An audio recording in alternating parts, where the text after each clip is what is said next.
इस बीच हम आपको बड़ी खबर दे रहे हैं कि गुप्तेश्वर पांडे औपचारिक तौर पर अब जेडीयू में शामिल हो गए हैं। ये बड़ी खबर इस बीच हम आपको दे रहे हैं। देखिए 22 सितंबर को उन्होंने अपना डीजीपी का पद छोड़ा था और तब से किस पार्टी में जाएंगे इससे कयास लगाए जा रहे थे। हालांकि लगभग अंदाजा था कि वो कहां पहुंचेंगे और अब उन्होंने जेडीयू ज्वाइन कर लिया है। ये बड़ी खबर हम आपको दे रहे हैं। अब से कुछ देर पहले बिहार के पूर्व डीजीपी गुप्तेश्वर पांडे सीएम नीतीश कुमार से मिलने के लिए पहुंचे थे और अब जो जानकारी मिल रही है, गुप्तेश्वर पांडे औपचारिक तौर पर जेडीयू में शामिल हो गए हैं। बिहार से इस वक्त की बड़ी खबर, जेडीयू में शामिल हुए पूर्व डीजीपी गुप्तेश्वर पांडे बक्सर सदर से चुनाव लड़ सकते हैं। गुप्तेश्वर पांडे, इस तरह की जानकारी मिल रही है और 5 दिन पहले तक बिहार के डीजीपी थे गुप्तेश्वर पांडे और अब वीआरएस लेने के बाद उन्होंने जेडीयू का दामन थाम लिया है। जेडीयू से वो अब चुनावी मैदान में उतरेंगे। 5 दिन पहले बिहार के डीजीपी थे गुप्तेश्वर पांडे। वीआरएस लेने के बाद आज उन्होंने जेडीयू का दामन थाम लिया है। बिहार के मुख्यमंत्री नीतीश कुमार से मिलने के लिए पहुंचे और जो जानकारी मिल रही है, औपचारिक तौर पर अब जेडीयू में शामिल हो गए हैं बिहार के डीजीपी गुप्तेश्वर पांडे। इस वक्त की बड़ी खबर हम आपको दे रहे हैं। तो बिहार की राजनीति में पांडे जी की एंट्री हो गई है जेडीयू के जरिए। जेडीयू में शामिल हुए गुप्तेश्वर पांडे और पूरे सुशांत मामले में जिस तरह से उन्होंने बयान दिया, अपनी बातें सामने रखी, चाहे सीबीआई जांच का पक्ष रखा, उसको लेकर लगातार तारीफें वो बटोरते रहे और तब से ही कयास लगाए जा रहे थे क्योंकि चुनाव नजदीक था और विपक्ष भी लगातार इसको लेकर उन पर निशाना लगा रहा था। लेकिन इस बीच हम आपको बड़ी खबर दे रहे हैं कि गुप्तेश्वर पांडे अब जेडीयू में शामिल हो गए हैं। निधि श्री झा हमारे साथ जुड़ गई है, हमारे संवाददाता। निधि, पांडे जी की औपचारिक एंट्री हो गई है बिहार की राजनीति में अब।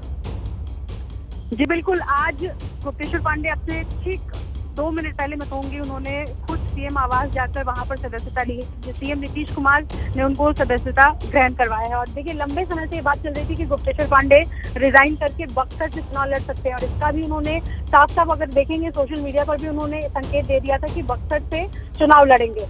और जब से उन्होंने वीआरएस की घोषणा की थी तब से इस बात के कयास लग रहे थे कि आज कल गुप्तेश्वर पांडे जेडीयू का दामन थामेंगे और अब से कुछ देर पहले वो मुख्यमंत्री नीतीश कुमार से मुलाकात की उन्होंने और अब वो जेडीयू का हिस्सा बन गए हैं। यानी कि बिहार की राजनीति में पांडे जी ने औपचारिक तौर पर एंट्री ले ली है और ये पहला मौका नहीं है। 2009 में भी लोकसभा से चुनाव लड़ना चाहते थे गुप्तेश्वर पांडे और उस वक्त भी उन्होंने वीआरएस लिया था, लेकिन बाद में वो किसी दल में शामिल नहीं हुए और वापस अपनी नौकरी में लौट आए।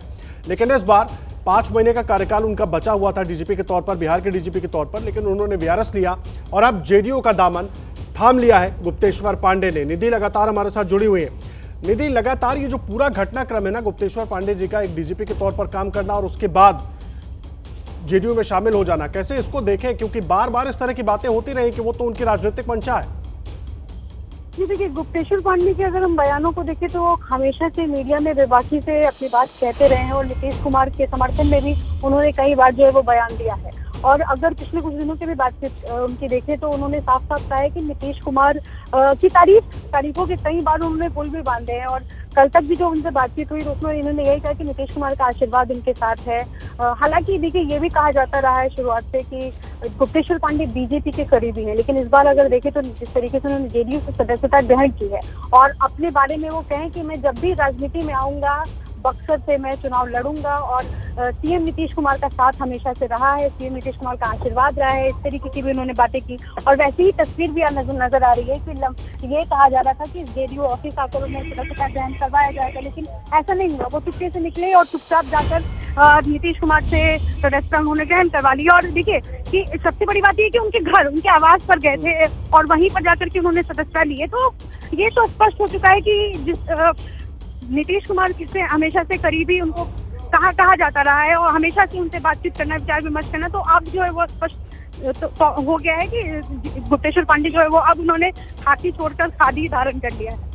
जी निधि, आप रहिए हमारे साथ। ये तस्वीरें हम आपको दिखा रहे हैं। आपसे कुछ देर पहले गुप्तेश्वर पांडे पहुंचे सीएम नीतीश कुमार के घर पर और ये तस्वीर जो है ये उसी वक्त की तस्वीर है जब औपचारिक तौर पर गुप्तेश्वर पांडे ने, पूर्व डीजीपी बिहार के गुप्तेश्वर पांडे ने जेडीयू को ज्वाइन कर लिया, जनता दल यूनाइटेड को ज्वाइन कर लिया। आप देख रहे हैं एक तरफ गुप्तेश्वर पांडे मौजूद हैं और दूसरी तरफ सीएम नीतीश कुमार और बाकी तमाम उनके सहयोगी मौजूद हैं और औपचारिक तौर पर गुप्तेश्वर पांडे अब जेडीयू में शामिल हो गए हैं। तस्वीरें हम आपको पटना की दिखा रहे हैं और अब से कुछ देर के बाद ही वो मीडिया से भी मुखातिब होंगे। ये तस्वीर बहुत अहम तस्वीर है बिहार की राजधानी से और निधि श्री जुड़ गई। निधि, गुप्तेश्वर पांडे पहुंच गए क्या वहां पर? जी जी बिल्कुल, गुप्तेश्वर पांडे सबसे पहले सीएम आवास पर गए थे, वहां पर उन्होंने सदस्यता ग्रहण की और उसके बाद सीधा जेडीयू दफ्तर पहुंचे हैं। और देखिए यहाँ पर जो हलचल है वो मैं आपको सबसे पहले दिखाऊंगी, क्योंकि शुरुआत से ये लग रहा था कि सीएम नीतीश कुमार यहीं पहुंचेंगे और गुप्तेश्वर पांडे यहीं पहुंचेंगे और यहीं पर सदस्यता ग्रहण करेंगे, लेकिन ऐसा नहीं हुआ। लेकिन तमाम उनके जो समर्थक हैं उनको आप इस वक्त यहाँ पर देख रहे हैं। तो ये तस्वीर है जो हलचल लंबे वक्त से हो रही थी, अब उस पर पूर्ण विराम लग गया है और गुप्तेश्वर पांडे यहाँ पर पहुंच गए हैं। और पूरी उन संभवतः ये मतलब संभावना जो जताई जा रही है उसके मुताबिक अब से कुछ ही देर में वो खुद मीडिया से मुखातिब होंगे। जी, मुझे एक बात बताइए, अब कुछ देर में वो प्रेस कॉन्फ्रेंस को संबोधित करेंगे, मीडिया से बातचीत करेंगे। सवाल सबके मन में है, क्योंकि गुप्तेश्वर पांडे पहले भी जब एबीपी न्यूज से जुड़े थे तो लगातार नकारते रहे कि अभी कोई मंशा नहीं है, जैसा होगा बताऊंगा।